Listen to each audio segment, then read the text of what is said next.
இன்றைக்கி நம்ம MR learning Tamil சேனலில் வந்து இன்றைக்கி எழுதின யூஜிடிஆர்பியோட தமிழ் எலிஜிபிலிட்டி டெஸ்ட்டோட ஆன்சர் வந்து நம்ம பார்க்கலாம். ஃபஸ்ட்டு பாருங்கள், கிடந்த அப்படின்றதுக்கு வந்து ஆன்சர் வந்து டி. அடுத்தது விடுபட்ட சொல்லை கண்டுபிடிக்கிறதுல வந்து ஆன்சர் வந்து சி. செந்தாமரை அப்படின்றது வந்து ஈறுபோதல் ப்ளஸ் இனமிக்கல், ஆன்சர் வந்து ஏ. அடுத்தது முரண்படு மெய்மை, அதுக்கு வந்து ஆன்சர் டி. அப்புறம் 5th கொஸ்டினுக்கு வந்து ஆன்சர் வந்து டி. சொற்களை ஒழுங்குபடுத்தி சொற்றொடராக்குறதுல வந்து ஆன்சர் வந்து சி.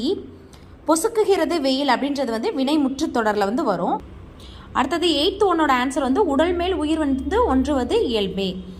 அமைச்சருக்குரிய கடமைகளை பற்றி எது சொல்லுது அப்படின்னு பார்த்தீங்கன்னா மதுரை காஞ்சி. உணர்வு பொங்கி கவிதை படைக்கும் நேரங்களில் தடையாக இருக்கிற யாப்பை வந்து எளிதான வடிவம் கொள்ள வித்திட்டவர் யார் அப்படின்னா வந்து பாரதியார். இதில் தவறான இணை வந்து ஓமை தொகை அப்படின்னு கொடுத்துருக்கிறதா வந்து தவறான இணை.